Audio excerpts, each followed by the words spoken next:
We are MythVision. Welcome back to MythVision Podcast. I'm your host, Derek Lambert, and tonight I have a special guest, Dr. Jeff or Jeffrey Tripp.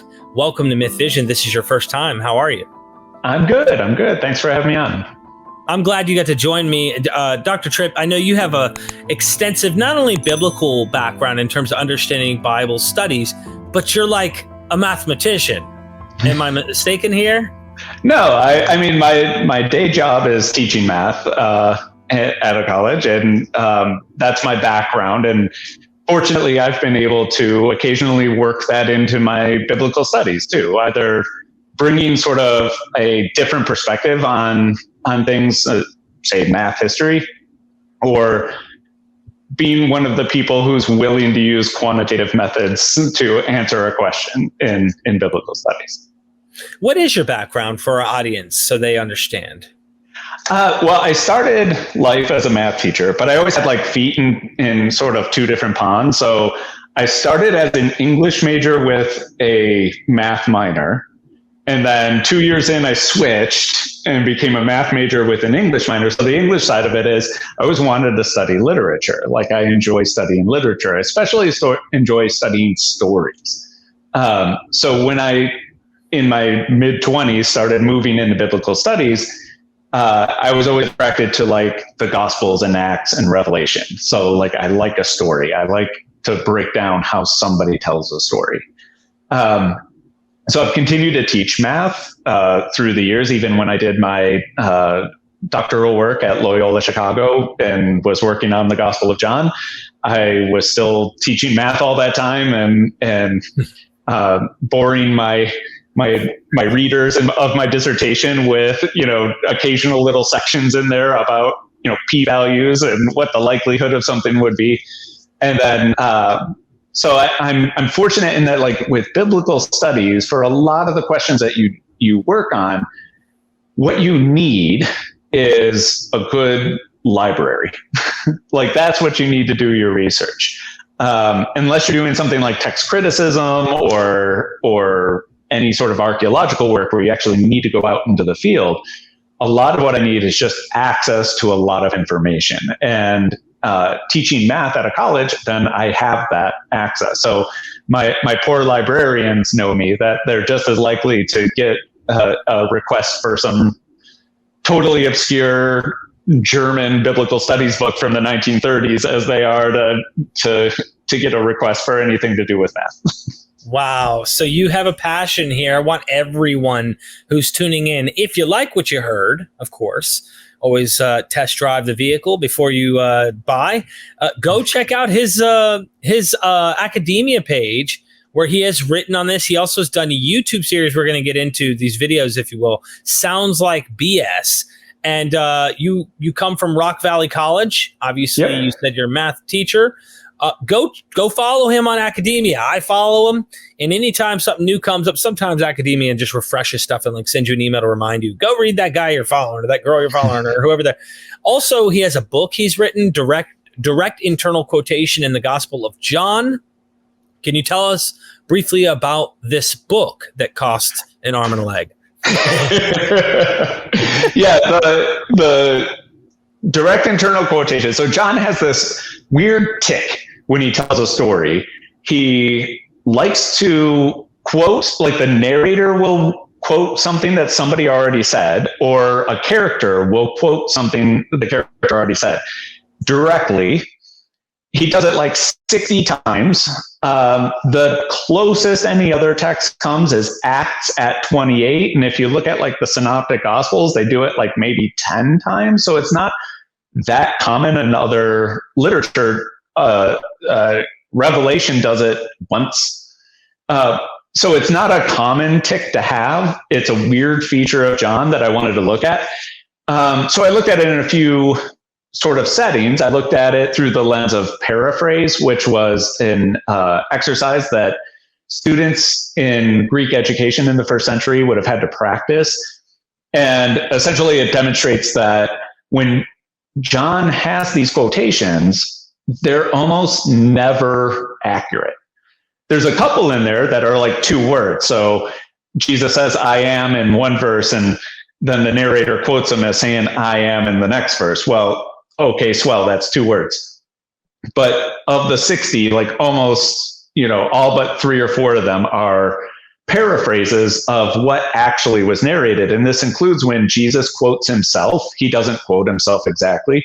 When the narrator re-quotes Jesus, he doesn't re-quote Jesus with the same words he used before. So there's some flexibility there. And I wanted to explore that. What I ultimately ended up concluding is, 1, he's not doing it haphazardly. The paraphrases serve a rhetorical purpose in the scene. 2, he's using it to establish this idea of testimony, because there's a sort of trial motif going through John. And that's the only other type of literature where you see this many direct quotations, is forensic dialogues, trial literature, that kind of thing. And then the other thing is that he's using it to incorporate traditional material you see parallels to in the Synoptic Gospels, in the letters of Paul, sometimes in some early patristic writers. He's taking something that is traditional and quoting it in a more traditional way the first time. And then when he re-quotes it, he sort of moves it into the Johannine dialect, so that he can play off it and sort of unpack meanings that he finds in it that maybe you don't find in that other literature. This makes me wonder about exploring Christologies as well. Like, is there earlier primitive versions where after Jesus is resurrected, for example, he becomes an adopted son of God, but then like within the same gospel, you might find a higher Christology where he's called God, and like he's not like deified after his resurrection, but like he had this like baptism, son of God, spirit of God comes in. Like, you kind of wonder if they're unpacking, because later Christians, and even the centuries after, the debates that happened between, was Jesus subordinate to his father, or was he equal to his? And they're like gleaning, they're squeezing a gnat for an elephant, and they come up with these ways of doing it. I wonder if that happens within this kind of point you're bringing up. But maybe we can. Yeah, John has all sorts of like little internal contradictions. So I and the Father are one, but on the other hand, the Father is greater than I.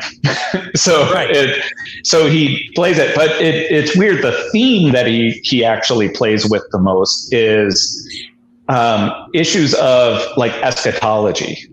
So when people talk about John, they talk about it like realized eschatology, like the end is now. Right. But he doesn't deny that, well, there's also kind of an end that's coming later.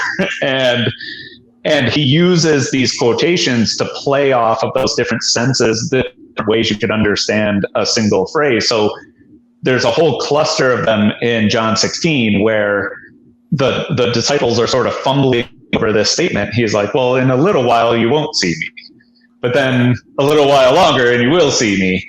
And they misquote him, and then he requotes them, but adapts what they said. He adapts their misquotation as the actual saying. This tells you the author.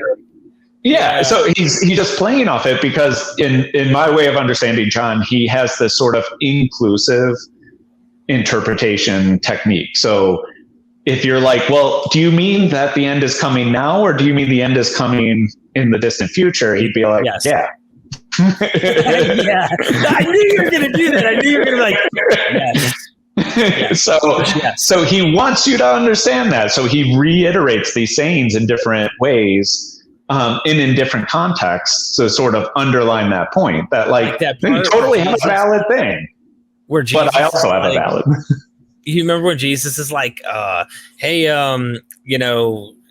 don't worry about how if I want him to remain until I come back, what is that to you? You worry about you. And the rumor went out, and did he say that he would not die? No, he didn't say that he wouldn't die. He just said like, what if, Jesus wanted him to remain, and I've always felt like that was backpedaling the failed apocalypse in some way, but it was also still leaving a wiggle room. Like, okay, well, who knows? Like it's, I don't know. But well, I mean, most people would say either the beloved disciple is dead or dying, and either way, the phrasing could approach that. But then you get these sort of backpedals, like people fighting against John, in that because he's correcting them. He's like, no, I didn't say that. I said this. And yet you have, for example, the tradition of John ascending to heaven. So in the 2nd century, you have this tradition that John ascended to heaven. That way he's basically like Enoch or Elijah. Yeah, he's not around anymore, but he also didn't die. That way we have our cake and eat it too. Or you have find those sources. I want those sources, by the way. Oh, well, Acts of John is the main one, and you see this carry through. You can see that it follows through because in the 14th century, the painter Giotto paints John ascending into heaven. Like, so it's still been popular enough in the church that he knows about it, 1,000 years later. Also, you have traditions of John as this sort of wandering immortal. And this was actually an anthropologist studied a bunch of these in 19th century America, where he collected all these stories of people telling stories about how John visited them in their house one day. And they were all through the American sort of wilderness. And then this gets adapted into Mormon scripture. So there's 3 Nephites who wander the countryside just like John does. And so the 4 of them are out there trying to convert you. And oh, wow. It's like, well, we're going to we really don't like this like last line, John. We don't like this correction. So we're going to still have our immortal John out there somewhere. I think that's so great how we can see this stuff develop and how it's fun. It's fun. I also want everybody to know, please, not only go get this arm and a leg for a book, also check out the YouTube channel. Make sure you subscribe. And one question I had as we're going into this is your first interview with us. So we'll follow whatever you want to do here. Okay. Doubter's commentary. I gotta say, to me, that speaks volumes for some reason. Maybe I'm interpreting the name of your channel a bit. Maybe I'm reading too much into it, but the question is, are you a doubter? Are you somebody who is more of a skeptic? I'm inherently a doubter. So the Christianity I was presented with as a kid was, here's a bunch of propositions. If you believe these, everything's fine. And then, well, I'm like, well, what if I have trouble believing it? Well, you just do it. Just do it. Just believe them. And I couldn't believe them with the certainty that I thought they wanted me to have. And for a while, I just thought that meant, like, oh, okay, then I can have no association with Christianity because this is what it is. You believe these things. You have a list of things you're supposed to believe. And it was only as I got older that I was like, oh no, there's a lot more to it. And I'm more comfortable in my doubt. So if you give me any proposition, so you say, well, the Bible is inspired. Well, first of all, what do you mean? And second of all, there's a lot of ways you could mean that. And second of all, how do you know? And my brain's going to immediately start asking those questions. And just as I've gotten older, I've gotten more comfortable with that. Yeah. So the idea of the Doubter's commentary actually came out of the first, these videos started off as, you'll see if you look at the ones on John, they started out as me goofing around during quarantine. And so the early ones, very unprofessional, just me sort of goofing around. But I wanted to talk about what I wanted was an easy to understand commentary that wasn't devotional. Because when you look at commentaries, you either have academic critical ones or devotional ones. But the academic critical ones are very rarely easy to read for just a lay reader. who's just like, oh, I want to learn more about this. Like they're very technical. They get into the Greek and all these things. If you want an accessible one, though, it's often then taught from a specific church's perspective. And it's sort of sponsored by a church. Often the person is a church leader of some sort. And I sort of wanted to just get more into, okay, if anybody is curious about this and they have their doubts, okay, fine. You have your doubts. That's okay. If you're a non-believer, if you're a disbeliever, if you're a Christian, but you just are curious, awesome. Or you're just really mature and progressive in your thinking. And I don't mean that in a political sense. I mean that like you're not a fundamentalist. You know, this is a place, I think it's a home. In fact, MythVision has become that kind of place for a lot of people. I have Christians who financially support what I do. And they know my ontology and my like conclusions are different than theirs. They don't follow me all the way where I just label myself an atheist and all that. And they're like, yeah, we can do without that, but I can't do without the scholarship you're bringing and the great ideas and stuff. And I think we find a lot in common. So I want people to subscribe to your YouTube channel for sure. Let's hope get those numbers up, and we will be doing more episodes with you again. In fact, you and me have had so many wonderful talks already.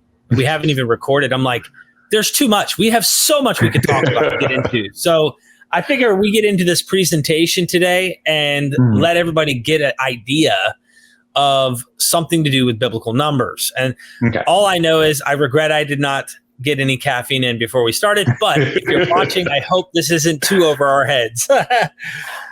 I'll try to keep it. You know, I tried not to get too bogged down in the weeds.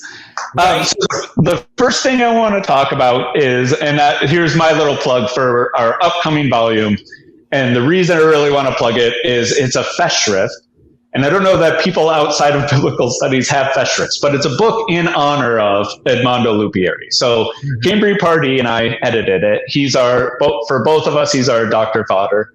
And he's just an amazing guy. And if you want to talk to somebody who knows something about everything, he's the guy. Like his expertise is in apocalyptic, but he's written on just about everything. And Edmondo Lupieri, and he's the Cody chair at Loyola Chicago.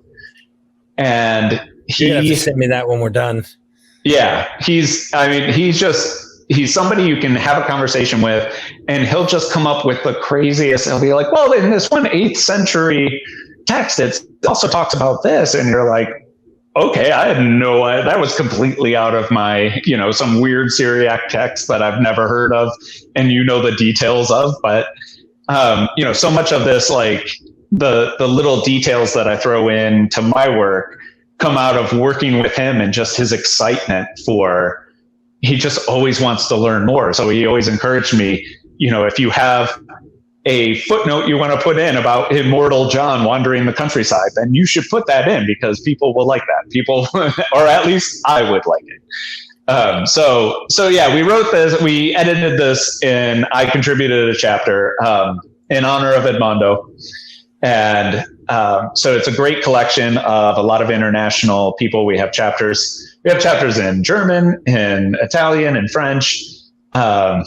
And so he would be happy about that. He grew up in northern Italy, so he's very sort of snobby about, everybody should read multiple languages. So he'll be happy that it's multilingual volume. Okay. But so this is where one of my next piece that's coming out, and it has to do with one offline in John. So in John 21, the disciples are apparently bored, like you are after you receive the Spirit. You're like, I don't know, what are we going to do with it? And so they decide to go fishing just to kill some time. And they don't have a good night of fishing. And all of a sudden, Jesus appears on the shore and says, well, cast your net on the right side of the boat. And they do. And they catch 153 great fish. And the 153 has driven everybody crazy for thousands of years. So, we start seeing comments on it in Augustine. Augustine is, it has like 12 different solutions to what the 153 represents. You also see it in Jerome. Jerome had the most influential. He thought it was an allusion to the number of species of fish in the world. And he says, if you read this poet Oppian, he lists all the species and there's 153. So John is keying you into that to say, this is all the species. So this represents the disciples converting all of the world. And it was only until the 20th century that somebody pointed out, well, if you actually read Oppian, he says there's countless species and he lists 157. So there's nothing about 153 in Oppian. So then he lists 157, you said? He lists 157 and claims there's countless. So he's already abusing the sources in a way to kind of fit into his position. Yeah, and you see that a lot in the work on this, even in the modern scholars, where if you get close enough, they just pounce on it. So it was 157. Well, that's roughly 153. Maybe you lost count. I don't know. But because imagine reading a poem. So first of all, let's just appreciate this. It's a poem about fish that lists 157 of them. So it can't be the best piece of literature. And, so you can see him losing count. But so it's imprecise. So it sort of, once that was pointed out, it put modern scholars on this real Jones to figure out what 153 meant. And they did it through two ways. So one has to do with triangular numbers. So if you want to go to the next slide. All right. This is the one I'm showing a screenshot of. Yeah. So, the most common triangular number that people would know is that 10 is the triangular number of 4. So if you look at either a set of bowling pins or if you've played beer pong, if you do 1 plus 2 plus 3 plus 4, you get 10. So that's the most famous triangular number. So if you think about it, we talk about square numbers all the time. So if you say 2 squared, then you know that's 4. 3 squared is 9. What that has to do with is first century education. When you started to learn arithmetic, you would use pebbles and you would arrange them. So if you had, say, 3 pebbles, okay, now I'm going to square it. So I'm going to do 3 pebbles on each side, and I'm going to get 9 pebbles. So that's why we say it's 3 squared. By the way, a pebble in Latin is a calculus. And so this would be calculating the square of 3. But they also had triangular numbers. So 1 plus 2 would be a triangular number. So 3 is a triangular number. If you add 3, you get 6. So 6 is a triangular number, and so forth. Well, New Testament and apocalyptic literature really likes triangular numbers for some reason. So they pop up a few times in Acts, they pop up in Revelation, they pop up in First Enoch. For whatever reason, early Christians were really into triangular numbers. And then you get into this whole question, well, who cares? And you read some commentaries, and they'll give you some crazy interpretations about, this is the divine, and this is this and that. But all of the mathematicians they're citing are from the 4th or 5th century CE. They're way after John. So either John was the Albert Einstein of his day, or he wouldn't have known that. If you look in the context, so you can see this in Philo, which is a good, much closer source to compare to John. So you can see this in Philo. You can see this in Nicomachus of Gerasa, so in Palestine, a mathematician in Palestine in the 1st century. Theon of Smyrna, so a mathematician in Western Asia. So both good places for John to maybe be exposed to these ideas. You have this idea that the root is the potential and the triangular number is the actuality. or the realization of it. You even have a lot of discussion about whether 1 is a triangular number or not. And then you get some really like sort of language that perks your ears up if you're a Bible scholar. So both the mathematicians, Nicomachus and Theon, talk about 1 as the potential using dunamis, which is Mark's favorite word for miracle. So the potential, the seed, sperma, or beginning, first principle, arche. In the beginning was the word, the first principle of the rest. So you also have John having Jesus declare that he and the Father are one. And then in John 17, him declaring that he and the disciples are one. So that they could be the beginning of whatever 153 means. And 153 represents the actualization of that. The problem is, of what? That's the big discussion. Is like, well, what does 17 mean? Because 153 is the triangular number of 17. Right. But what special meaning does 17? It's a prime number. It's, like, what does that allude to? Something that we should know? But then you have all these different attempts to figure it out. So Augustine sees 10 commandments and 7 gifts of the spirits. Right. Okay, but if we're adding things up to 17, then there's all sorts of answers we could come up with. And let me ask you this, just to give your thoughts, because you have I can't imagine how many endless hours you put into this. Okay. Do you think there may be either a community or a particular original audience in which this actually made sense? They knew the meaning of this particular thing, kind of like a mystery group. David Litwa thinks that there were early mystery religion, like it was similar to what you would see in Eleusinian and other types of mystery religions. Do you think that this number game is something that the initiates who were brought in would have been aware of the meaning of? I don't know if I picture it so much through a lens of mystery religions as in my understanding of how a gospel like John sort of grew. I don't see it as an individual effort where he's alone in a room slaving away and he just comes out with a scroll or a codex and it's like, oh. I think it was very much a communal affair. I think he interacted and maybe even like test ran stories. I think I almost see the gospel writers more like comedians, where a comedian will go out on the road at small clubs, try these jokes out and see what works. And then once it gets down, it's like, okay, now I'll go on Netflix and do the thing once I have it worked out. So I see them as sort of that, where they're doing it in front of an audience to try to test out these stories, and they evolve over time. And then once they get it to the like, okay, this works, now it's going in writing. Now it's going to be cemented in.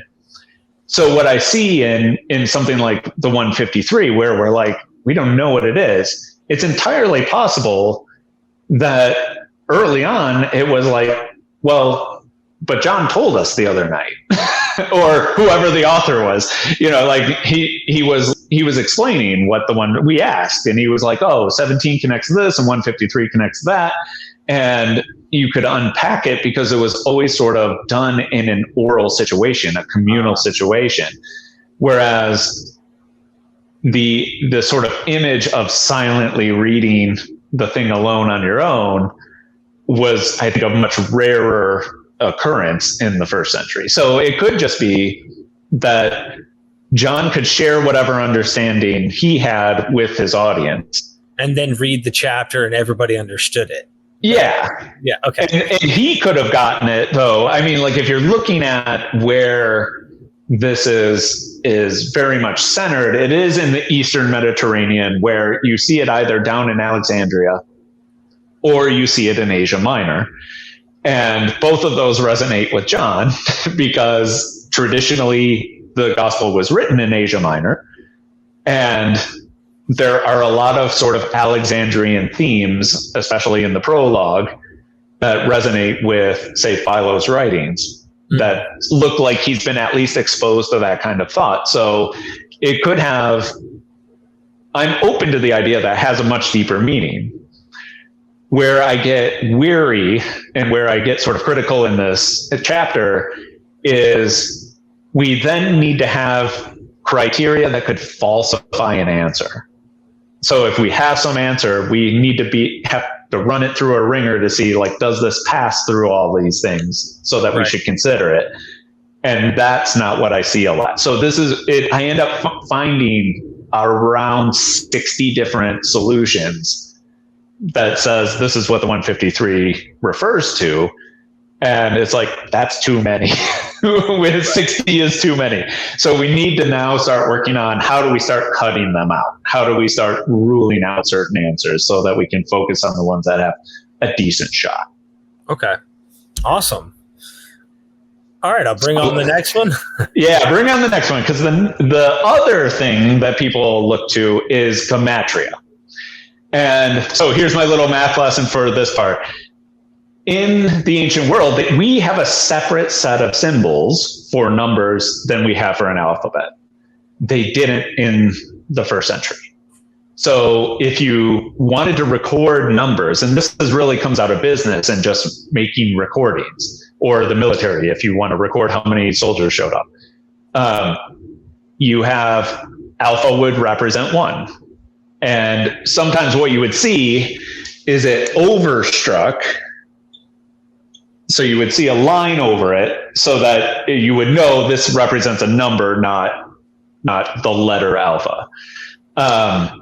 But you have gematria. So since you recorded things using letters, it didn't take people very long to realize that, like, oh, well, my name adds up to a certain number, or this sentence adds up to a certain number. And it was always addition. It wasn't ever multiplication, subtraction, anything else. It was always addition. So they started equating people's names with the number that would come up. So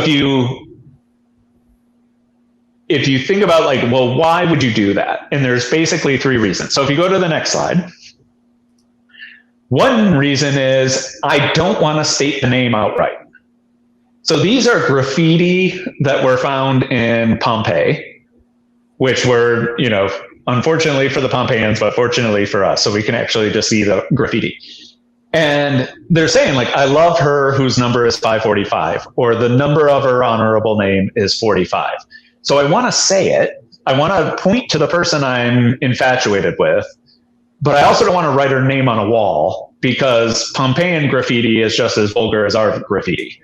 It's a whole lot of, like, so-and-so had anal sex with a, friend here. Yeah. Go into any public restroom and you'll find someone puts their telephone number up there and stuff. And it's like, what in the world, Exactly. So you don't want "for a good time called Jenny" on the wall if you like Jenny. So then you do this so that you hide the name, but maybe she knows the number of her name. And so she could see this and see it as a token to her, but only she would know it. So that's one reason to use gematria. And if you go to the next slide, that's often the reason people point to with 666. Mm-hmm. So he underlines it. Let the one who is understanding count the number of the beast. It's a number of a person, and his number is 666. I do want to point out, like, I put the Greek letters there because they're not all the same like they are in our number system. So you would have 3 different letters, one for 600, one for 60, one for 6. But the repetitiousness of it is not as strong in Greek as it would be in our. It's not like when we say 666, it's literally 666. Just so people exactly. Yeah. But the most common solution to figuring out who the beast is, or what the 666 is referring to, is Nero Caesar. And if you just blatantly said Nero Caesar, that might get you into even more trouble than being exiled to an island, or it might prevent the document itself from being passed around. Right. So if the document is banned, nobody gets to read Revelation. So there's a reason, he has a motive to hide Nero Caesar's name, so it at least fits with what we know about Gematria. So that's one reason.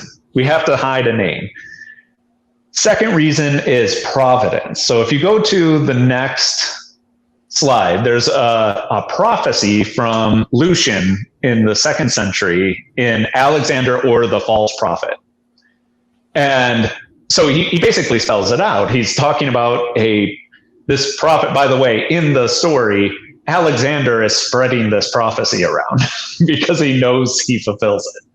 But it's from the Sibyl, so the claim is from the Sibyl.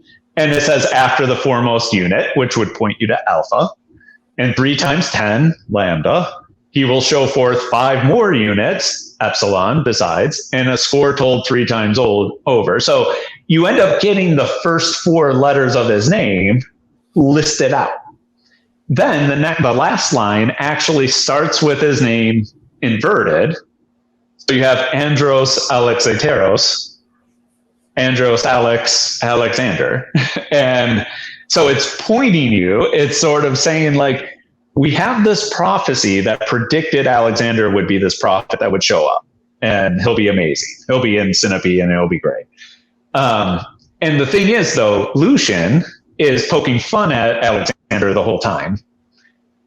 And that depending on how we date the Christian Sibylline oracles, he might be parodying Christian literature, because we see the same thing in the Christian Sibylline oracles. So if you go to the next slide, you have the Sibylline oracle. So again, the Sibyl telling you this and spelling out Jesus's name. So it says, well, he's got 4 vowels and 2 consonants, and the sum is 888.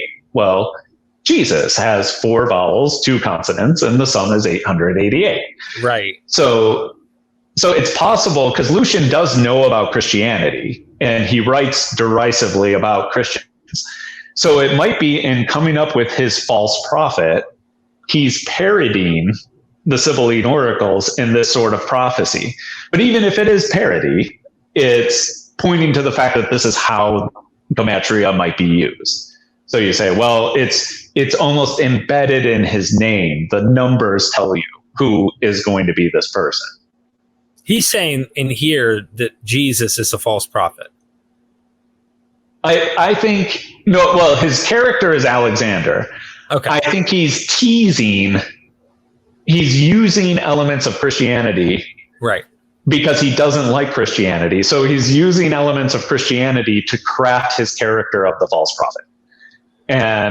And now the difference, of course, again, being that in Lucian, it's Alexander who's trying to like slip this prophecy to everybody so that when he shows up, they're like, oh, it's Alexander. We've been waiting for you. And that's not Jesus, but there are cases like this where you're using Gematria to sort of say that he was always destined to be this great figure. Right. If you go to the next slide, that might be what's going on in Matthew's genealogy, because you have this odd structure of 14, 14, 14 that also doesn't quite work because he only has 41 generations, but it's supposed to be 42. But it might come from the fact that David in Hebrew adds to 14. And David has such a strong place. It's talking about Jesus as the son of David.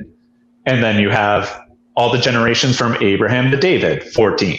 David to Babylon, 14. And so David's mentioned 5 times just within this unit. And it probably comes from the fact that David is 14. So Matthew's trying to make this argument that it was providence that Jesus would end up in the 42nd generation, 3 14s. And so this is probably an early example of this. There is a little problem with this. And here Edmondo would probably be snickering at me. That notice I'm using Gematria from Hebrew in a Greek text. And we don't have any firm evidence of that kind of translinguistic Gematria. Now, with Matthew, it is possible that David just became associated with 14 early on, and he's not actually doing the math himself. He just knows that David's associated with 14, and that's how he builds his genealogy. So it's not too bad with that one. But when you look at like Nero Caesar in Revelation, then you have to make an argument that John of Revelation would know Hebrew letters and Hebrew numbers that well, that he would not only be literate in Hebrew, but numerate in Hebrew as well. And that's maybe a taller order. And then there's one more reason. So if you go to the next slide, it's called isopsy. And it's when two things have the same sum, you sort of see it as them linked in essence in some way. So in Suetonius, in his book on Nero, he points out that Nero and he killed his own mother both add up to 1,005. So he sees that as sort of providential, but almost like you can see the truth of it in the fact that these add up to the same numbers. Now, there is the problem with applying this criterion to John is we don't even know what one of the answers is. We certainly don't know what the two answers are. So like you would need two things sitting side by side to use isopsy, and we don't even have one. So I would be weary of bringing this up in John, but you see some solutions where he's either trying to hide the name, or you see some solutions where he's it's basically fulfilling a prophecy. So those are where they kind of go. So there are some legit ones in Greek. So if you go to the next slide, I mean, Rebecca adds to 153. And the problem there is, who cares? Like John doesn't seem to. John doesn't ever bring up Rebecca or any theme related to Rebecca. So like that seems like coincidence. I think more importantly is the Magdalene adds up to 153. And that has just appeared in John 3 times. And not only that, Maria adds up to 152, and in isopsy, you could be one off. So the fact that her name is isopsephic, however you would say that, the fact that her name is so close in sum at the beginning and the end would strike people. So Maria Magdalene would be 152, 153, which is practically an isopsis, what you're describing there. Yeah. So that would strike people. And I think that this has been under-examined. Margaret Starberg wrote a book in 1998 that really hammered this home. Unfortunately, she relies on a bunch of questionable scholars in terms of math. And those scholars rely on much later mathematicians, medieval mathematicians. So it's not clear that any of the stuff they're saying would have been true in the first century. And it's really to hammer home sort of a Da Vinci Code sort of theory of Mary Magdalene. Right. I would like to see other people pick up on this and sort of run with it in a more grounded in the first century way. So there are some legit, but already we're seeing we've got two solutions and one that's really close. I'm banking on the second one more than the first. Yeah. But what it tells you is that like if all you have is the 153 and you don't look at any other things about the context or whatever, I mean, Rebecca would just be just as good as the Magdalene. I mean, if you have to sort of do a little more digging to start ruling things out, or Rebecca would be perfectly fine and we'd run with it. So if you go to the next one, Gottlieb Linder in the 1800s just started finding a ton of these in Hebrew. And so he found prophet king adds the 153, ha-Pesach, which he did as the Passover lamb, sort of pointing to behold the lamb in the beginning. But it could just as easily just point to Passover. and high priest of Judah. So he sort of gives an explanation in these 3 articles about why that would resonate with John's gospel. What he ended up doing almost inadvertently, though, is showing how easy, if you start using multiple words and things like that, how easy it is to get the sum with things that look like they could be important. So, I mean, I think Passover is very important in John. I think prophet and king are both applicable to Jesus and John. He's called both. But then how do we decide between them, or do we need to decide between them? And then the other issue is, by incorporating a second language, we've just doubled the possible solutions. So as many as we could get in Greek, now we have twice as many because we're incorporating Hebrew. So it then becomes like, how we need to start eliminating some of these. We need to have a methodology too. That's kind of, yeah, some sort of criteria for, based on how we see gematria actually used, that we can rule some out. So, I mean, these are all fine, but then what do we do with them? Mm-hmm. Not all of them are fine. So if you go to the next slide,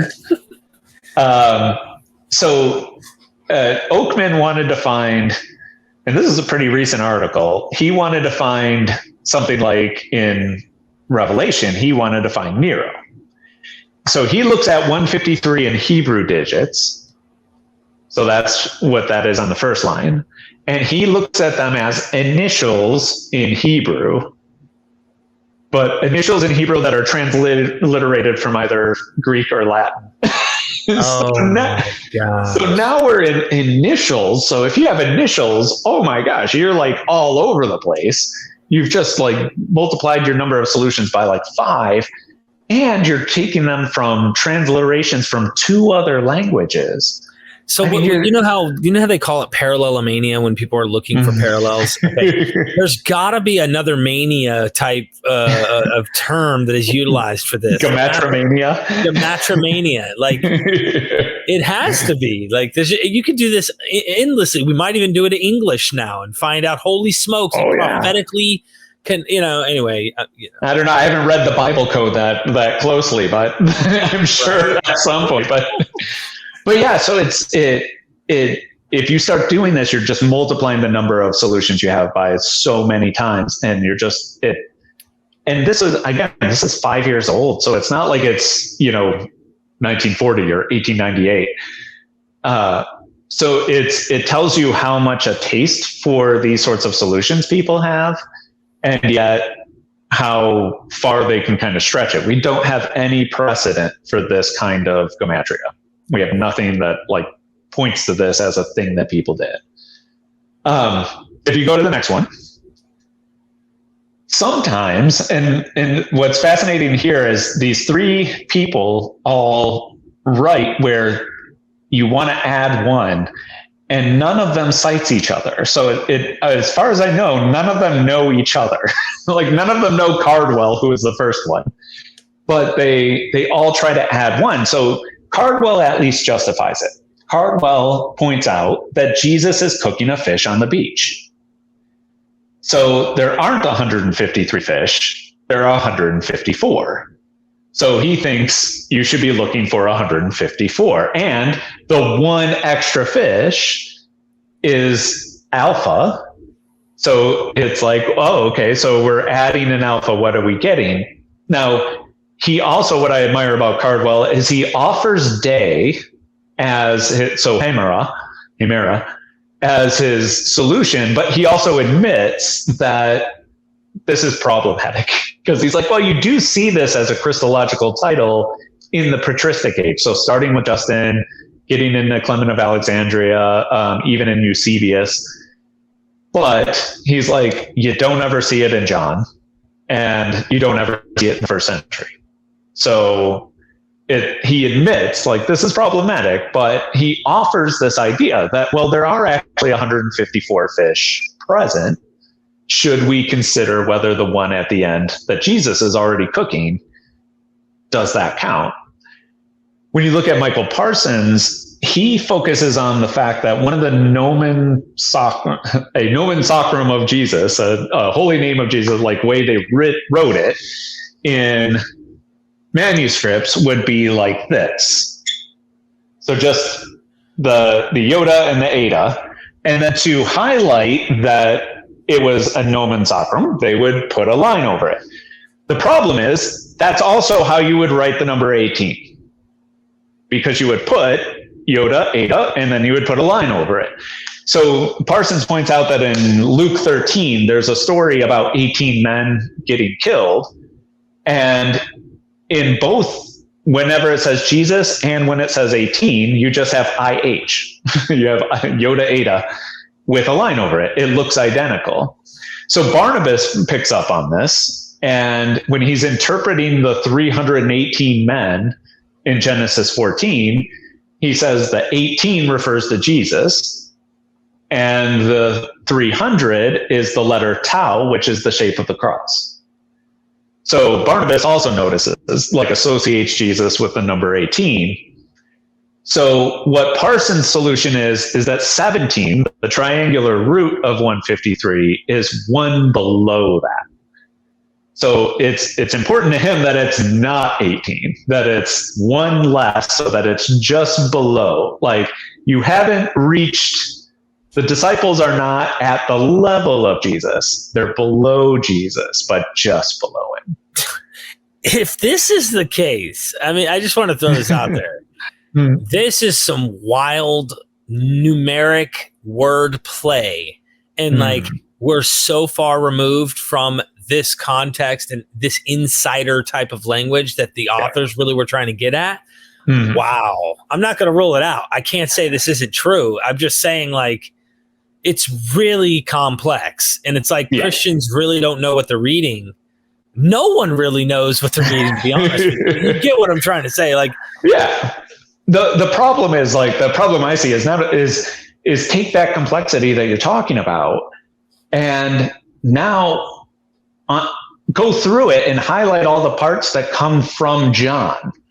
And you're going to highlight like 4 or 5 words of it. And the rest of it is from us making connections to all these other things.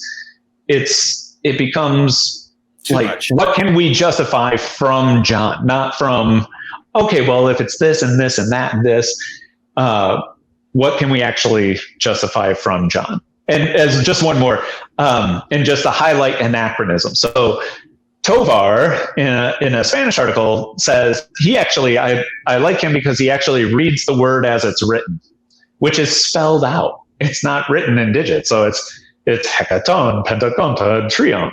And he takes the first letter of each word, and it's almost 7. It's almost hepta. And he says, well, you would just need that one more to get up to hepta, which would be completion. So it's almost completion. And he uses this method is actually a Kabbalistic method of taking the first letter from words in succession and getting another meaning out of it. He never acknowledges, though, or even, puts it in a footnote, the fact that the Kabbalah is millennia later than John. Like, has any of this been developed in the 1st century? And he hasn't read Cardwell. So if he had read Cardwell, he would have had his alpha. Because it would be the fish sitting on the beach. But he hadn't read Cardwell. So poor Cardwell needs to I would have thought it was interesting that, like, taking the narrative of John, like, Jesus performed 7 miracles. Like, he legit actually, or is it 7 I am statements as well? Like, the number 7 does play a role within the internal context, but here we are again with like, who knows, And to me, it's like, it's relevant in that it's Jewish, I guess, but it's not, it's so far after John that I would be much more happy if it was something that was relatively close to John. Like, another scholar has a solution, and I can't remember his name off the top of my head, but he has a solution based on Atbash, which is an encoding thing that you see in Jeremiah, where you take the alphabet and you read it backward, And so Babel becomes Sheshach. So you take instead of Bet, which is the second letter, you take the second to the last letter and replace it so that you can talk about Babel without saying Babel and getting in trouble. So he talks about Sheshach in two places. So that's at least, that's as far back as Jeremiah. So that's a relevant technique. Mm-hmm. I just also the solution he comes up with is a bit stretched. So, it's historically grounded, just not a solid solution.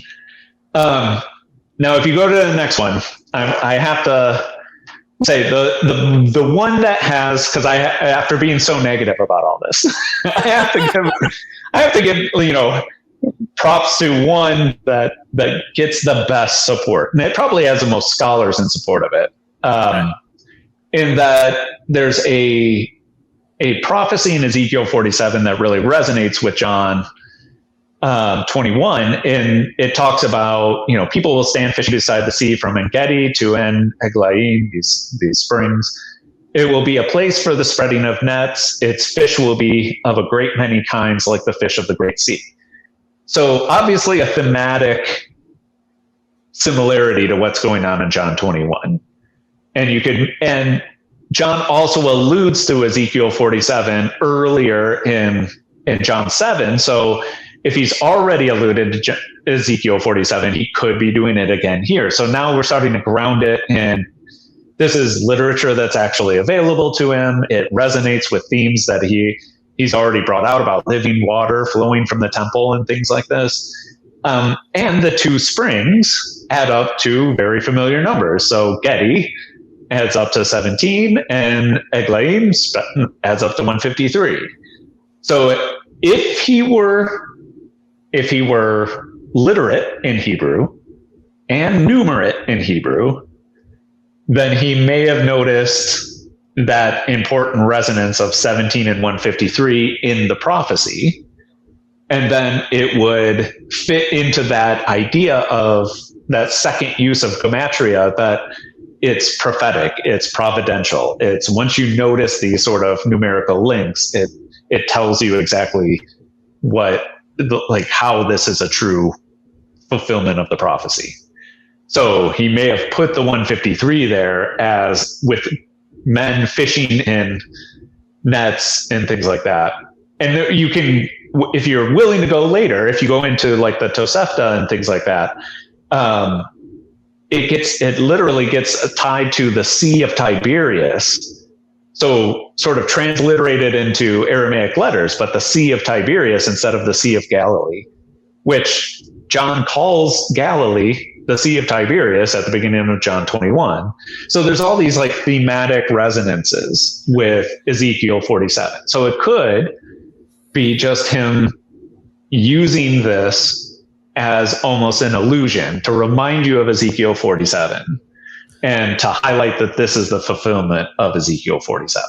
I like this one. Like you said, it works not only with like the topic and the scenery and like very similar features, but also the numbers. The problem I have as a skeptic, and I'm not saying this doesn't make sense and this could work, is why the heck didn't they just use the Septuagint? This is literature. if they did use the Septuagint, this would be sold. I think everybody would be like overwhelmingly convinced this is the answer, like without a doubt. But that's the trouble, is like, did this author, who seems to be extremely, as I hear some people say, and is this because there's multiple layers to this gospel, is this author anti-Jewish? I mean, I've heard that like they're not fans of Jews in many ways, and would they even care with an audience to like come at this? Would the audience even get this? Like you said, maybe they said, hey, just so you know, and in Hebrew, it says this, but like it's a very complex, difficult thing for me to swallow completely.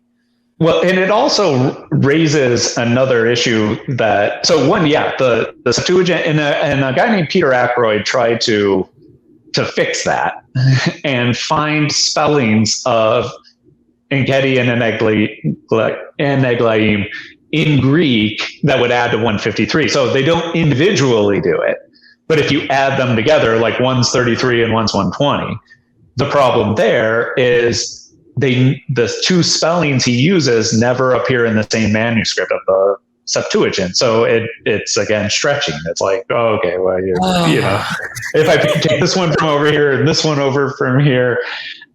So, you know, and then it actually raises a much more banal possibility if you're going to go to the Hebrew. Because if you look at Getty and you move the dalet to the front, it becomes dagi, which is a plural form of fishes.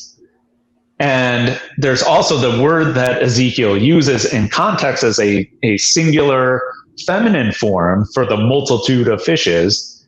And that also adds to 17. So there's a really banal possibility that all you have are similar themes, that as soon as fish were involved, 17s are going to pop up because the words for fish add up to 17. So it's entirely possible that he's not even thinking of Ezekiel 47, but the themes are just so similar that there's this association between fish and 17 anyway. So he just, you know, it's pure coincidence. But Richard Bauckham doesn't want to say that. So go to the next slide. So Richard Bauckham, so in this article that he writes, he's actually arguing, and I feel bad. Okay, so I want to say, because I just wrote an article, on a separate issue, where I also was critical of one of Bauckham's books. I have nothing against Bauckham. Some of his work I really like, but on these two things, I had to poke at him. But he wants to argue that John 21 is original to the gospel. So you just mentioned like redactional layers. Right. And he wants to argue that no, John 21 was always there. And he wants to use these sort of numerical patterns to prove that John 21 fits in with the rest of the gospel. So he says, first of all, there are 276 words in John 21, 1 to 14. And 276 is the triangular number of 23. Which, by the way, is one less than 24, but he doesn't point that out. But the 276 also shows up at the end of Acts. There's 276 guys on the boat with Paul. So again, like a ocean theme or boat theme and same kind of thing. So then he says that Getty is the 153rd word in Ezekiel 47. So it points again to Getty. And then he says, like, where he wants to connect it to John's first conclusion, which is at the end of John 20. And he says, well, look at the important words. You have sign, semeion, shows up 17 times. Believe, pisteuo, shows up 98 times. Christos, 19 times. Life, zoe, 36 times. And if you add all those up, there's 153. So is he pointing back to the telling about these signs so that you believe in Christ and have life? Is the 153 pointing you back to the original story? And he concludes, he says, well, John 20, 30 to 31 concludes the narrative of the signs. So the 17 uses of the word sign. The epilogue, so John 21, depicts their effects in the mission of the church up to the parousia. He doesn't ever sufficiently explain why a separate author couldn't make the same observation and then play off of it. But this is his argument. Mm-hmm. If you go to the next slide, though, there are many problems. So there are rarely 276 words in actual manuscripts of John.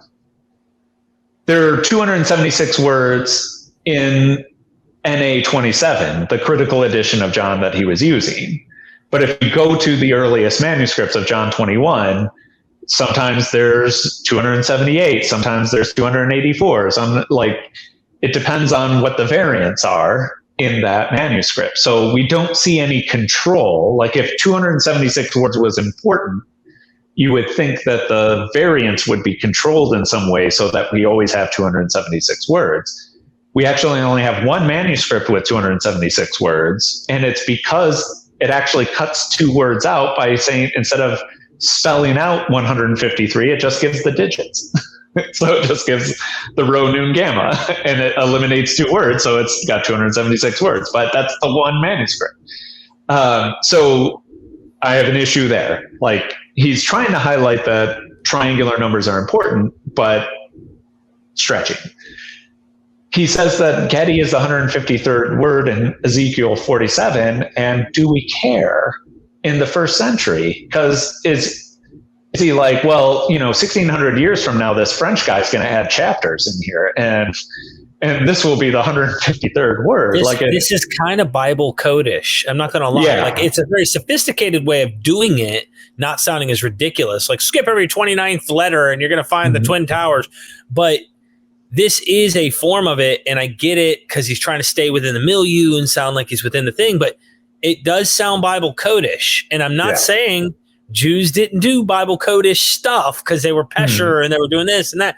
But you're right. If there's no methodology and we can't really show the criteria, and you're going to let one document, I'm starting to think like, is this kind of an apologetic in a sense? Do you feel to make? I don't know. Well, I think he wants to read. Well, we'll come back to that. The other thing is, like in John 20, the first ending in John 20, 30 to 31. Are you arguing that words like Jesus, Son, God, and name are not important? So he says those other ones are the important words, and they add to 153. But these also seem like really important words. I just want to show them. So we had sign, believe, Christ, and life add up to 153. But I feel like Jesus, Son, God, and name in the Gospel of John are really important words, but he sort of blows past them because they don't help add up to 153. But it's like, you can't just ignore those words. Like, what's your criteria for saying these are the important ones?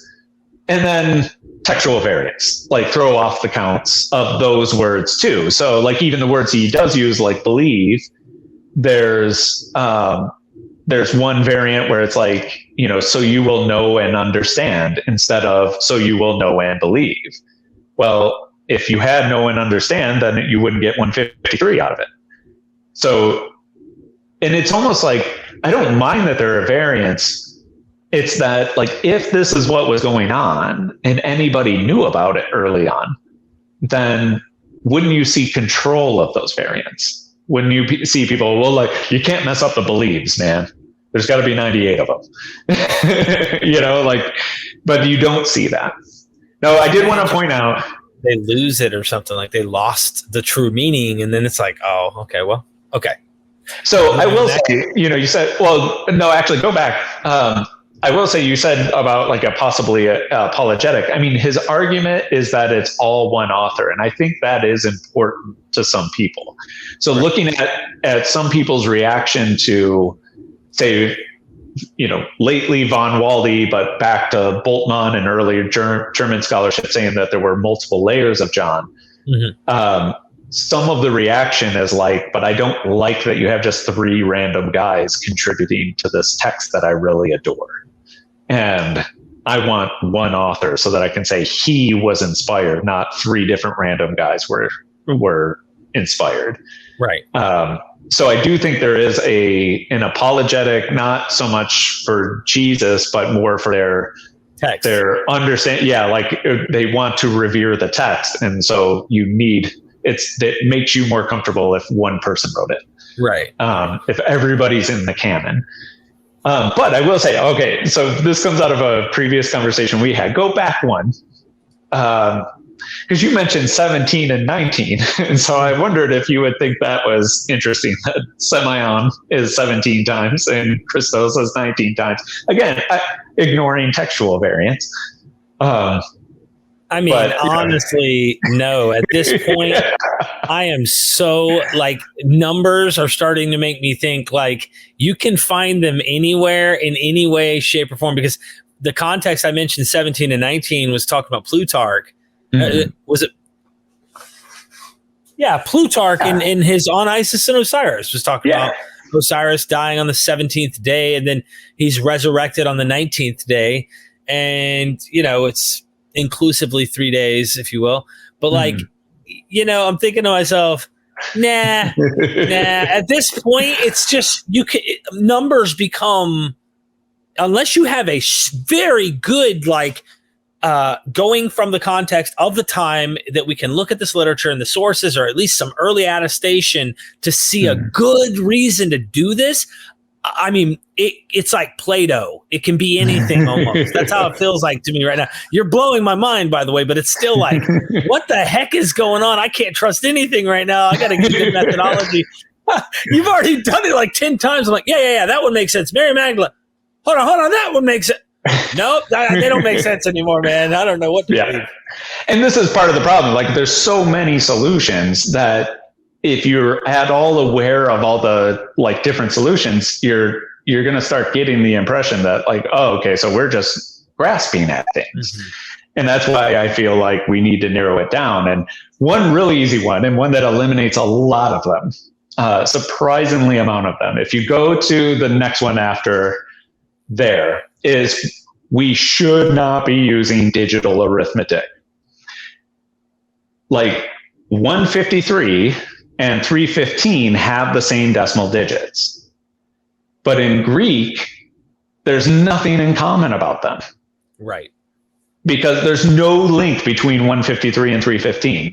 Nobody would spot any similarity between 153 and 315. And if you look at the bottom, the order doesn't matter because place doesn't matter. All of those made up of the same 3 letters have the same sum. It doesn't matter what order the convention is to put the biggest one first and then descending order from there. But you can put them in any order you want and you'll still get 153. So place doesn't matter. Whereas in our arithmetic, we really simplified things down to 10 symbols instead of 26 symbols like in the Greek. We have 10 symbols and place matters. So the reason I read that first number as 153 is because 1 is in the hundreds place. I know something in the third place should be read as a quantity of hundreds, and something in the second place should be a quantity of tens. So I'm conveying meaning not only through the symbols, but also through place. This is relatively recently in Biblica, a pretty decent journal, but in 2009, Rastuan wanted to find church. And this is the only way I can put this. He wanted church. And he wanted it in Hebrew because, I don't know, people wanted it in Hebrew. Well, I guess it's a 3-letter word, and he had a 3-digit number. So he thought he could get from the 3-letter word to the 3-digit number by scaling them according to their place. So since the 100 comes first and it's in the first place, like in the hundreds place, I'll leave that alone. I'll just leave it be 100. But then in the next one, it's in the tens place. So I'm going to divide it by 10 and get 5 so that I can get a Oh my God. And then in the last place, I have 3, but I don't like 3 in the Hebrew alphabet. So I'll scale it up by a factor of 10 so I can get 30 and get 11. So he's multiplying some, dividing others, because he basically has a 3-letter word he wants, since, most roots in Hebrew are 3 letters, and he has a 3-digit number, so he wants to have them line up, but he does this according to place as if place mattered. And it wouldn't matter for another 9 centuries. That's way later than John. And it's weird for us to think that way, that place didn't matter, because it's just so intrinsic to the way we use numbers. Had no meaning at all in the first century. So there are I'm picking on him as my one example. There are a surprising number of them that will turn 153 into 153. So 1 plus 5 plus 3 is 9. There are 9 letters in the name Simon of Jonah. Okay. I could do this all day long. Yeah. If or there are people with 9. too much time on their hands. That's One of them I saw was there are 9 people, and this is a really nice guy. I think his name's Kylie, and he had 9 people at the beach that day. But in order to do that, he had to count the beloved disciple as not listed among the 7 initial ones. So it was like he lists 7, and then, oh, by the way, the beloved disciple's there too. So there's 8 plus Jesus is 9. So that 1 plus 5 plus 3 is 9. And it's like, so you're doing all this work to get 9 when nobody would have done that in the first century. Right. If you added them up, if you added the digits, you would have gotten 153. Like, that's what they're there for. So the point of my chapter is sort of narrowing things down. So of the 2 that I would think are worth pursuing is the Magdalene under the strength that it's a term, a phrase, because there's an article that appears 3 times in the chapters leading up to it. It has to do with testimony. She's sort of the apostle to the apostles in John. I don't know what meaning you would get out of it exegetically, but that is, at least has a solid Christian and Johannine foundation to work with. Right. The other one is Ezekiel, because of the thematic resonances, but what I wouldn't do is stretch so far to look for supporting evidence that, oh, okay, well, if we do this and we do this and do this, and again, I'm picking on Bauckham as an example. Mm-hmm. He's not the only one that I could have picked on. I could have picked somebody else, and we would have seen the same sort of contortions to get it to, link Ezekiel 47 more strongly to John 21.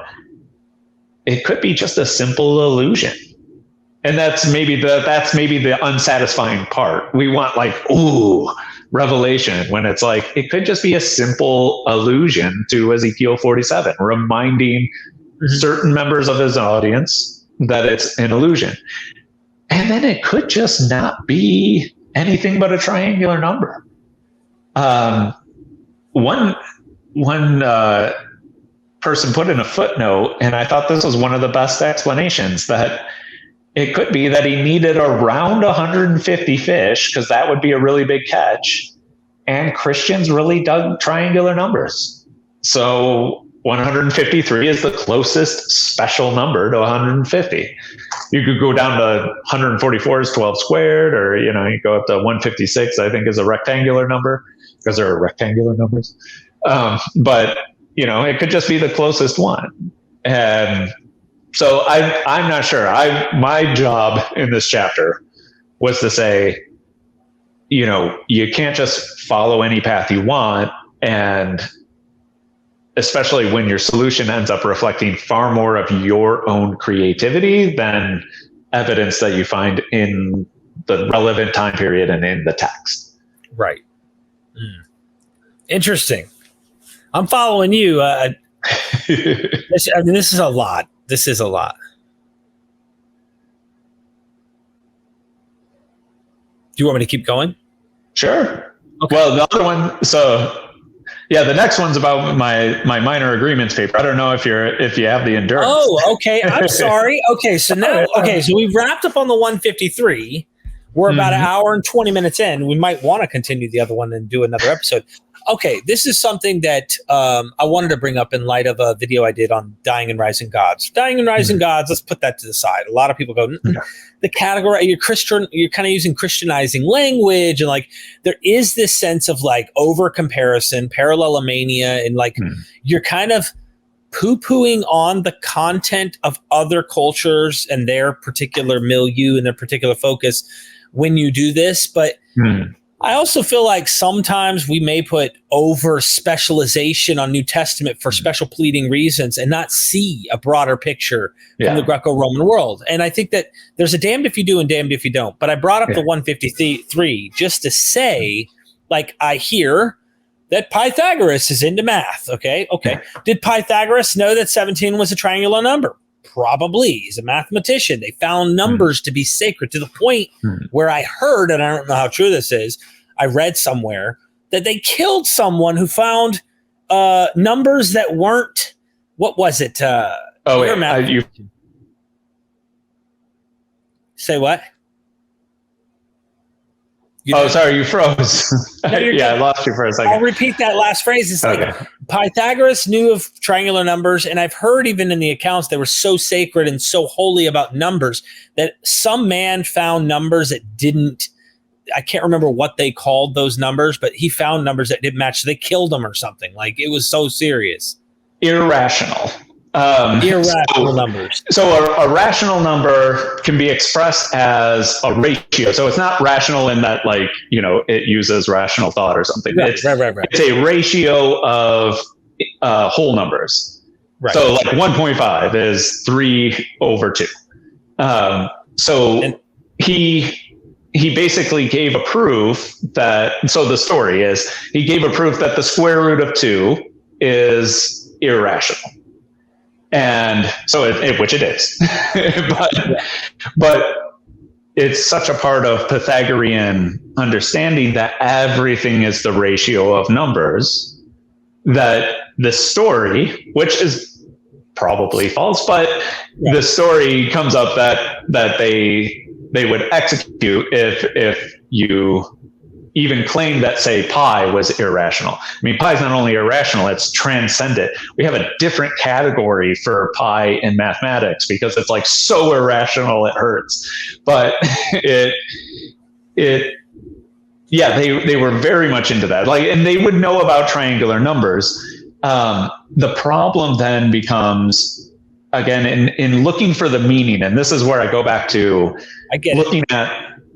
Are you losing me?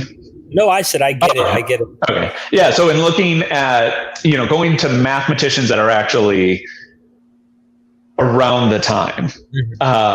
So that's why I go to like Nicomachus and Theon, because they're first century mathematicians in relevant geographical areas. And they both comment extensively on triangular numbers without any of the esotericism that you see in later Neo-Pythagorean mathematics from like the 4th and 5th century. So I don't have any evidence that they were doing that kind of thing already in the 1st century. Right. They would have known about triangular numbers, totally, but they wouldn't. I have no evidence that they would have had all the esoteric interpretations that you see in some of the sort of more popular oriented texts about 153. Another thing is like, there's a way to construct the square root of 3 with the Vesica Pisces. So the Vesica Pisces is like the Jesus fish that you see like on people's cars or whatever. Yeah. So that you can use a construction like that to construct the square root of 3, like geometrically. And so here's put a pin in that. And over here, Archimedes, when he gave an approximation of the square root of 3, again, can't be irrational. Can't just say it's the square root of 3, whatever that is. It's like, it's got to be a ratio. So he finds 2 ratios that it's in between.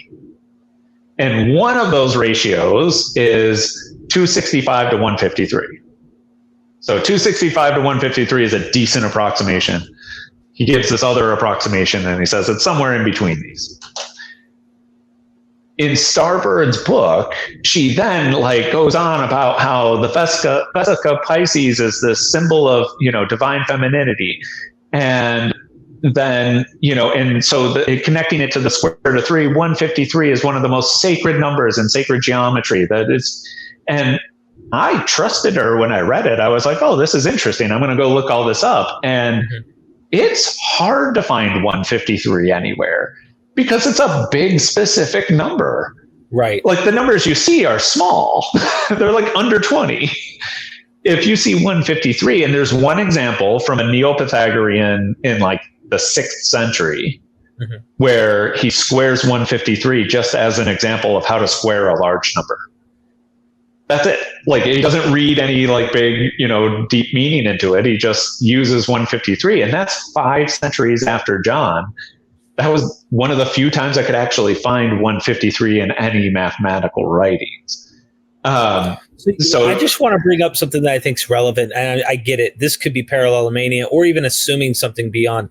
There's 2 things that come to mind. You know how we did the Ezekiel thing, and we were like, okay, there's either Mary Magdalene, right, which is pretty contextually that I'm not. I mean, even now I think back at it, and I'm like, there's something. I feel like there might be something to it. I can't prove it. I don't have any way of but I also think of the Gospel of Thomas. I think and I think this beef that goes on probably between John and Thomas. I'm not so sure. Thomas Didymus, the twin, and there might be some. I don't know. It's speculative. That is speculative as well. But it's fun to think about.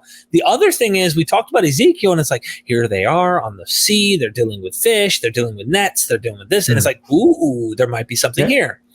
But when I look at the story of Pythagoras as well, right? Here's another story where fishermen catch the fish. The difference is, rather than eating and killing them like Jesus does, he's a vegetarian. He's saying, no.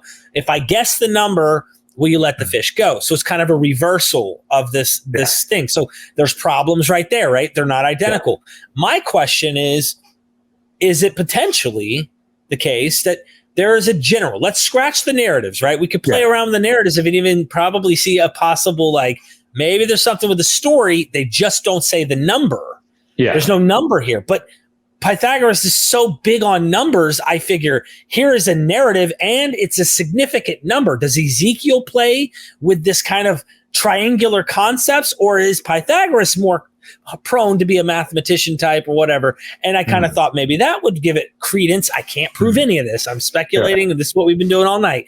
But I'm having fun. So the other thing I had was this. When we talked about dying and rising gods, and I want to use numbers as the analogy when they talk about let's not Christianize all these other mythologies by giving the context of Christianity, and that's your interpretation when you read these other myths like Odysseus, or you might read Dionysus or Athena or Zeus or whatever it might be. You try to compare and you're looking for parallels. We all die. It's part of life. And I think, when people die, they don't wish they were dead. And in fact, it's even a common natural phenomenon that people experience their loved ones after they die. Whether you're a naturalist or the hardcore theist on the extreme side of, I know God exists, doesn't matter. We all experience this stuff. And I wonder if there's a trope or a common theme that mathematics is used universally. These numbers are used universally. The idea of people dying and being alive after they die is something that we see in every single one of these cultures in some way, shape, or form. And so Parallelomania is wrong, but there is some type of parallel, even if it's not identical, even if it's not genetic. What do you think about the approach I took with the Pythagorean thing, though, and the idea of him being a fish? He's trying to release the fish, though.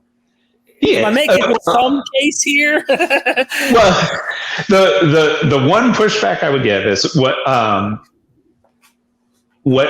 I'll make 2 points. One is, like you said, they never mentioned the number. Right. So whatever John is doing, even if he knows the story about Pythagoras or this is a sort of story structure that's around. And it sort of attaches itself to Pythagoras at one point and attaches itself to Jesus at one point. Whatever he's doing there, you also have to, he came up with the 153. So we'd still have to decide, well, what is he doing with the 153? Right. The other thing is we don't have evidence of that story until the 3rd century with Porphyry. And so then you get into Porphyry, of course, says, well, this is an ancient story. It goes back to Pythagoras himself, but that's what you say. So you never know. And that's the thing about mathematics, especially ancient mathematical rhetoric, is you actually don't want to be the discoverer of anything, because if it's new, it's not as trustworthy. So you want to somehow attach it to the ancients. So you want to attach it to somebody like Pythagoras, or attach it to, somebody like Archimedes. Like if you make a discovery, it's like, well, he hinted at this at least, and then I just, did this one thing. And it's a very different rhetoric from what we have now in math, where you're like, I came up with the new thing. And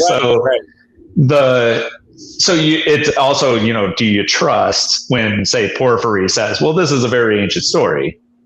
Is it though? Is it possible that Porphyry is actually using a commonly known? Is he aware of the Jesus story? Does he know? It's something to think about. That's an excellent question. And it's a question that's not often brought up by classicists or historians of mathematics, but it's almost like I feel like New Testament scholars are very willing to have all the rivers flow into the New Testament. And you rarely see then people sort of point to like, oh no, the New Testament flowed into this other thing. Like this idea that's in the New Testament in the first century is the origin of this thing we see in the third century. And I think what we'd have to do is look for, are there, where was Porphyry writing from? I don't know. Was there a large Christian population there? I mean, by the third century, it's pretty, it's got a solid chance. And especially like with Lucian, do we have any comments on Christians anywhere? Like, does he complain about Christians or, talk about Christians? You see these little comments every once in a while. Like you read Galen, who's a medical writer, and all of a sudden he's commenting on celibacy, and all of a sudden he brings up Christian women. And he says, well, here's the effect it has on their body. And, is there anything like that for Porphyry that would attach it? So, I mean, there still would be work to do. But yeah, you also do have a similar story in Luke. So there's this whole inter-gospel scholar issue of, is John taking a call story that's like in Luke 5 and then Johnifying it in John 21 and turning it into a resurrection story? Because it looks very much like the story when Peter's called in John 5 or Luke 5. And so is only there, Luke's just like, there were many fish. He doesn't get himself into trouble. Right. Or if you're like Mark Mattson, does Luke take a resurrection story in John and then turn it into a call story in Luke 5 because he thinks Luke is dependent on John? So what's the relationship there, or is there a relationship? Is there just a vague memory, or like this, like you're saying, sort of this vague structure of Jesus participating in an event like this? And especially if it were a common type of story you tell, then it would make sense that it would attach to Jesus pretty quickly, since he hung out with a bunch of fishermen. He was always by the lake. And are Luke and John just doing something different with that story? Luke's like, oh, we need to turn this into a call story. This is how we got Peter on board. And John's like, no, we need to turn this into a resurrection story. And I guess how he got Peter back on board afterwards, because then he has the whole scene with Peter. There's a lot of cool things that you said, and it also sets me to being more academic in my thinking, because we can go off centuries outside of the context of time in which things are written. And it's easy. Like, I've even been guilty of going, look at Inanna, 1800 BC, and like she like literally takes her clothes and layers in her elegance and like casts it off, and then becomes a corpse and is hung on a hook, and it literally in 3 days is made alive again. Now I'm going to myself, now, did the authors of the New Testament know about Inanna, right? It's possible. We don't have any reason, though, to go, their playbook was Inanna, and they were reading ancient Mesopotamian literature in a language they don't even know, right? So you got to ask yourself this question that's very complex. And that's why I love getting into this stuff. And I don't just focus on New Testament scholarship, but I like to listen to classicists as well, because sometimes I feel like you need a balance of both. We can get so caught up on zooming in as New Testament scholars and not even be aware of mythology in the Greco-Roman world, because our New Testament scholarship will tell us, well, there is this very defined mark between being a Jew and being a non-Jew. That's Hellenism doesn't go through porously. And academics like Hengel and others like Indemilitwa and others are like, sorry, like the Hellenism is very porous. Jews were Hellenistic. Sure, there were maybe varying degrees in which they were impacted by the Hellenistic world, but like everybody was Hellenistic. Even the writings in the Dead Sea Scrolls show signs of being Hellenized. So I'm like, okay, hold up. And I'm asking these questions. I'm just wondering, and you brought up a really good point about 153. I just want our audience to also follow in that path with me, because I came from a very conspiracy kind of mindset of like, it's all manufactured and everybody, and it's like, how do you not know? I mean, 3 days is a common motif in the Hebrew Bible, but should we only be pulling from the Hebrew Bible? This is why I favor people like Dennis McDonald, Litwa, others that are like at least grabbing both and are saying, okay, it's probably, we should look at our Bible first because they were using scripture. We know that, but we shouldn't limit it when we have weird things that definitely seem beyond the Hebrew Bible or the Septuagint as a source. And John is a big gospel for that. Dennis writes a book called the Dionysian Gospel. I don't know if many scholars have paid attention to this. I mean, they kind of, they think he's a complete outcast anyway. They don't really take him seriously. And I think he's on to something, at least in terms of the water into wine motifs that we're finding, things like this. Dionysus, the mythology is prevalent. Anyway. And that's another good example of where people will nitpick about you comparing Jesus to Dionysus because, well, it was in the context of a festival led by priests. It was, priestesses, not in the context of a wedding. And it's like, oh, sure. That's irritating though too. Yeah. Yeah. But fundamentally, I think a sort of undercurrent sometimes of that. And you get this more when you're like chatting with people at conferences. So it doesn't appear in their articles all the time, but like when, my old teacher, Tom Tobin, was like, well, you get a little whiskey in me and I'll tell you what I think. and so it's like, it's in this idea that like, in the case of Dionysus, they don't believe it actually happened. Okay. So Dionysus didn't actually turn water into wine. We know that for a fact. That doesn't happen. But Jesus at least might have. And therefore, it's almost like cognitively you sort of separate it out. Like this has to be two separate things. And then you start focusing on these details. I think going to either extreme is going to give you some false statements. Right. So either saying that, well, because we have a vague similarity with a ritual in the Dionysian cult, therefore that explains everything in John 2, and he's just adapting Dionysus in like this.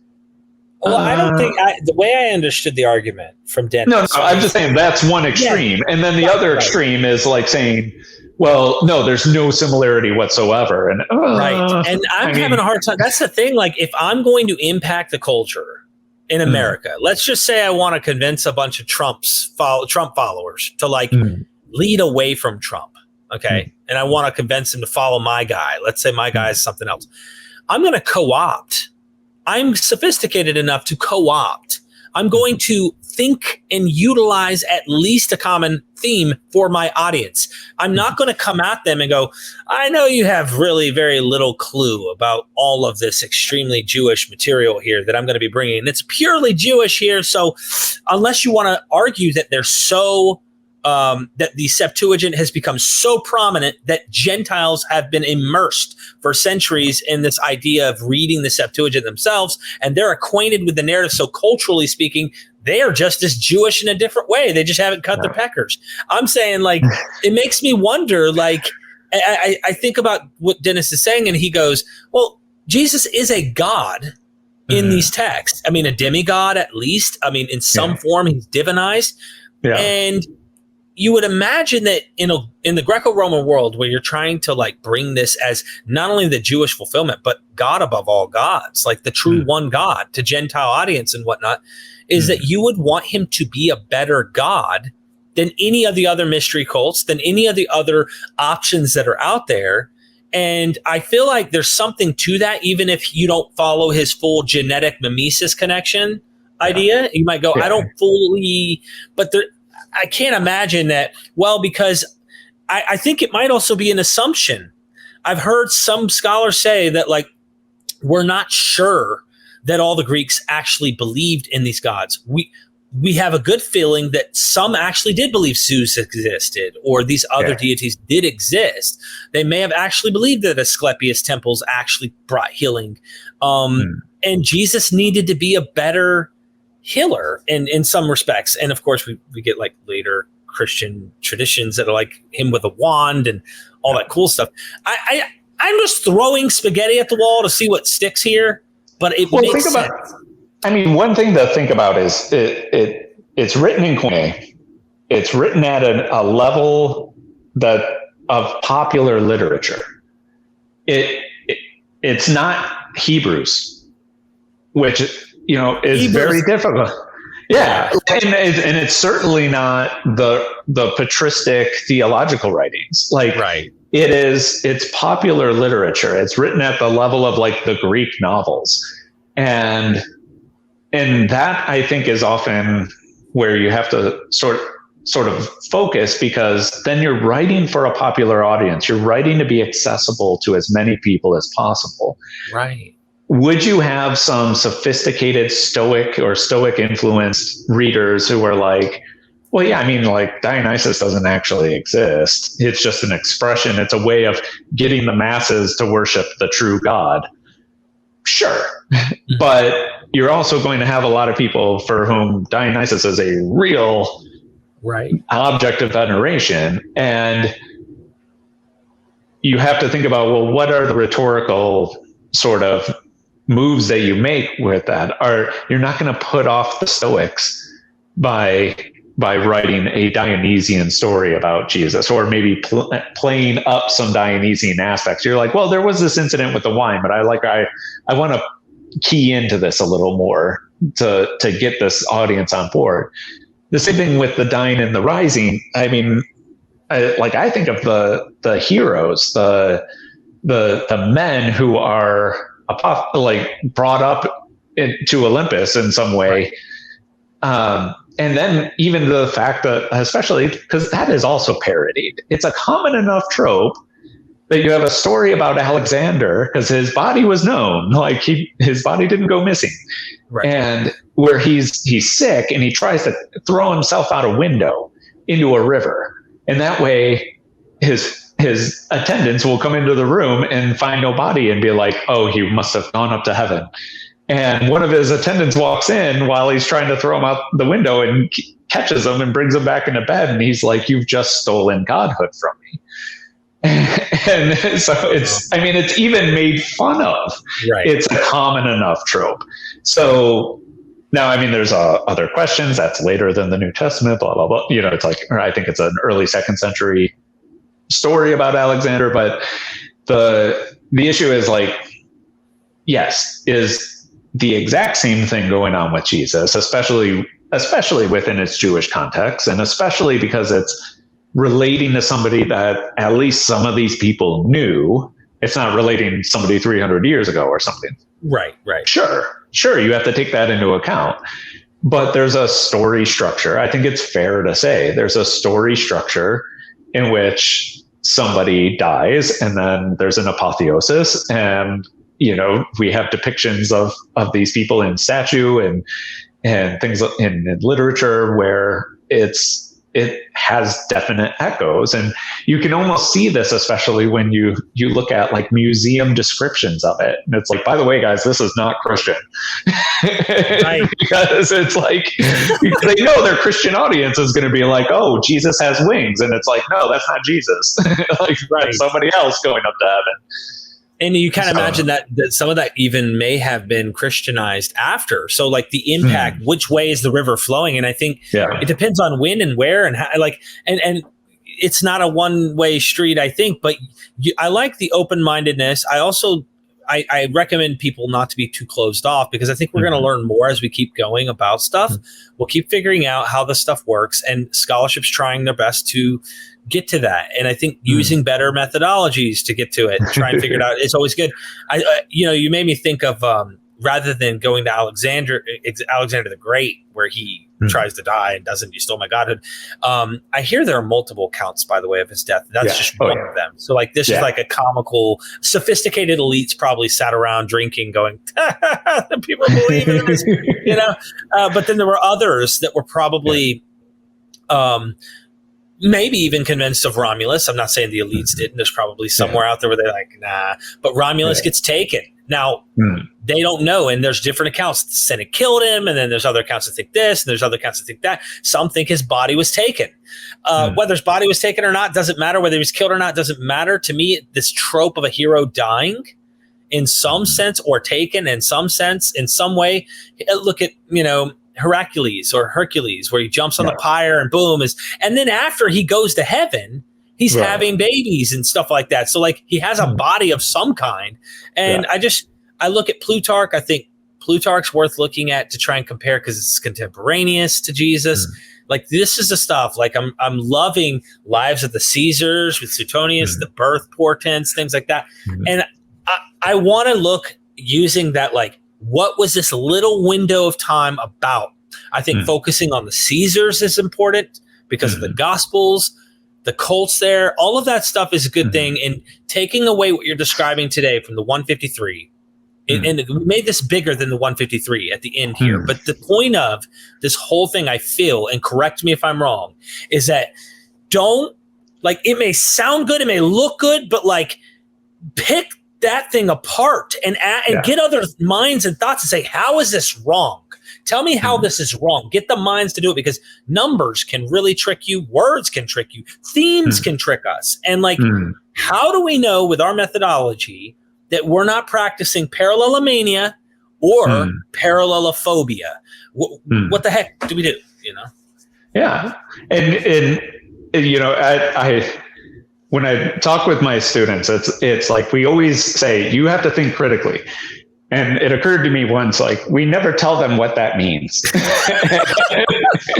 And it's like, just do it. We told you to think critically. And so, I list out 4 steps, basically. I'm like, do these 4 things and you're on your way. I'm like, so you make a claim. First, what's the evidence? Right. Second, what's the logic that links your claim to the evidence? Because evidence is never just a mirror image of your claim. What logic links the two together? What's the counter evidence? And then, is there a better explanation that accounts for the evidence and the counter evidence at the same time? And I'm like, so do those 4 steps and you're on your way to thinking critically. And that's, I think, what happened in a lot of these things with the 153. I think people are having fun. They're like, oh, that's cool. I can do this and do this and and they're just having a good time. So on one hand, I sort of feel bad for being critical of them, because it's like, yeah, dude, have fun. Yeah. But on the other hand, they're also getting published in like high-end journals, including JBL and things like that. And then you're seeing them quoted in say commentaries where they're like, well, this is what's going on here, and like without any comment. And so it does sort of need to be reined in. And one of those things is like, well, what's the counter evidence, or what's the counter argument? Like, think of the opposite side. And this is something I think a lot of us do when we're writing. It's like, okay, I wrote my draft. Now I'm going to read it like I'm like the biggest prick reviewer I can imagine, and just tear myself apart and see what I come up with. And you find stuff in your own writing where you're like, oh, this sucks. I have to change that. So I can easily come up with a better explanation than that. And then that helps you because you're like, wait, I just came up with a better explanation than that. So I'm going to use that better explanation. I can't tell you how much this is a blast. I learned a lot tonight. And I think I'm going to be cautious as I approach. And really, I feel like because I'm not the pioneer of some of these ideas, I'm so busy producing content that what I do have is access while I'm doing this is to study and learn from various other academics. And even if everyone was wrong, I at least know the playing field. I know what I know what's on the field. And I could see what the greatest minds have tried to do in assessing this information to get close to what they think is true. And I can see the radical spectrum of like, hell no to, he might be onto it, and go from those spectrums and learn. What do you say to that? You think that's a good... Yeah, because I mean, that's the scientific method. Yeah. I mean, there's not only worth in successes, there's worth in failures too. So there's value in looking through it. And that's sort of one of the goals of this chapter, is just to sort of pile it all together in one thing. So you have every reference you need to 20th and 21st century solutions. And that way you can see, I'm saying, I don't agree with this. Here's the flaws I see in it, but here's where you can check it out if you're interested. And you might come to the same conclusion I do, but then you at least know what not to do. And so there's value in failures as well. And so, I never go into writing anything being like, and I solved it. You might feel like you got something, but you're not like, I'm going to stand on the top of the hill and wave my flag, Yeah. It's like, here I've taken as good account of the evidence as I could through the lens of whatever hypothesis I have. And I'm putting it out there. And if you tear me apart, and if the next time I'm cited, it's because it's like, oh God, this guy sucks. He's totally wrong about this. At least you're preventing somebody from reading my crappy article. Oh my gosh. Well, everybody go subscribe to his YouTube if you want to hear what sounds like BS, and of course, learn a lot more about the Bible, because I've actually watched some of your videos, and there's something about you in particular that I don't find common in a lot of academics. A lot of academics they have a certain tradition of scholarship that they live off of, or they speak from, and they're not, how do I put this? They're not going to give you options. They kind of say, oh, well, like Bart Ehrman's known for being like, all right, this is what's up and this is how it is. And like, and he's good at that. And man, he's authoritative, like a pastor would. And you're like, okay, Bart's right. And don't get me wrong. Bart is the bomb when it comes to some of this stuff. He's really good with some stuff. But then again, I like to hear the people who go, oh, and by the way, here's 6 other theories, like hypotheses, if you will, about this particular explanation. And to be honest with you, no one really knows. Like, we can't be dogmatic. Our evidence isn't great. That sounds like you, and you are really trying to figure out what makes the most sense for the model of the synoptic problem. What is John up to? You are looking at things with a magnifying glass, getting into the letters and the numbers and just taking things very far. And I hope our friends will go subscribe to you. Our audience subscribes to you. Go and you may not be able to afford the book. I get it. Have your library order it. Right? But do you at least write an article? Is there somewhere they can read someone on it? You got... Oh no! This is the PDF here. So that's my first chapter, and the Bauckham article also like expands on that, but applies it to a different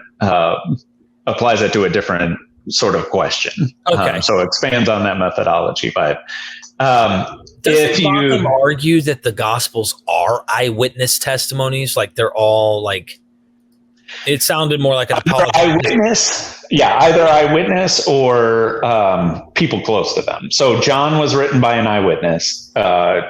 Mark and Matthew were written by associates of an eyewitness. And Luke went around and interviewed eyewitnesses to get his. So he's somewhat in the church tradition. Like Peter's companion probably wrote Mark or something like that. No, it's Peter's companion. Yeah, that's what he would take. I'm very, very, I must be frank, I'm extremely skeptical of those assumptions, especially when we look at the church fathers and what they're up against, like the back and forth of it's the competition to fabricate our guy did that. And, there's so much competition, and I just don't know. I can't see behind the veil of history when we don't have the data.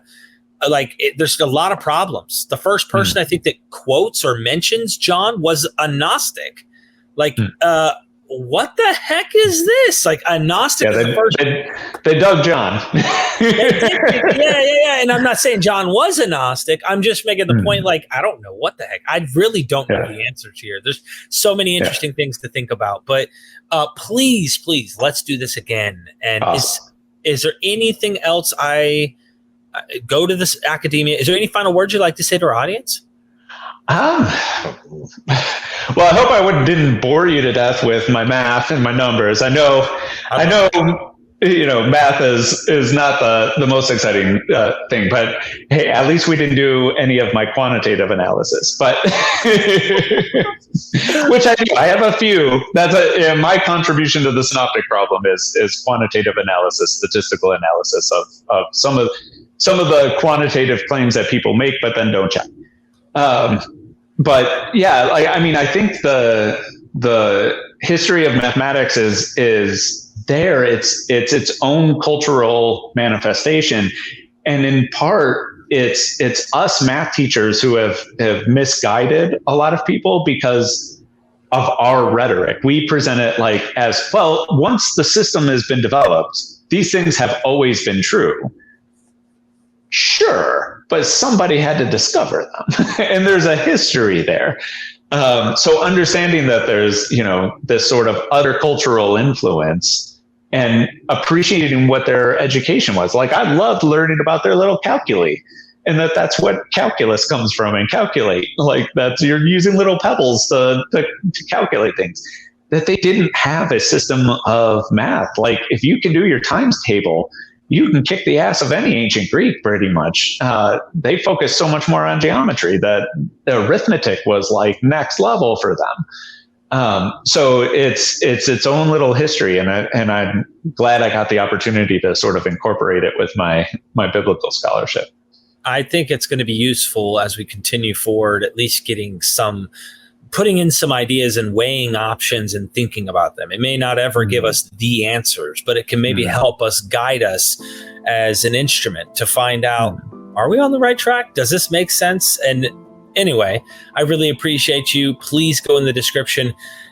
If you're on Patreon, you're watching this early, and I hope you enjoyed it. And never forget, we are MythVision. Join MythVision's Patreon today to access hundreds of videos that I have worked hard in high quality content that are not in public domain. They're only on the Patreon. You will also have direct access to me, referring academics, questions, ideas, or just want a private chat. You have that access with me.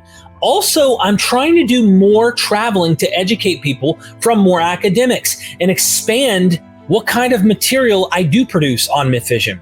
This is a full-time gig, and you're helping the community by joining. I'm trying to put together more to educate people who have harmful cultic practices or ways in which they're harming society. We are educating them from MythVision on better understanding these ancient texts and mythologies and history in a way like not many shows do. So please, I could use your help, and you're going to get and benefit a lot by joining as a member.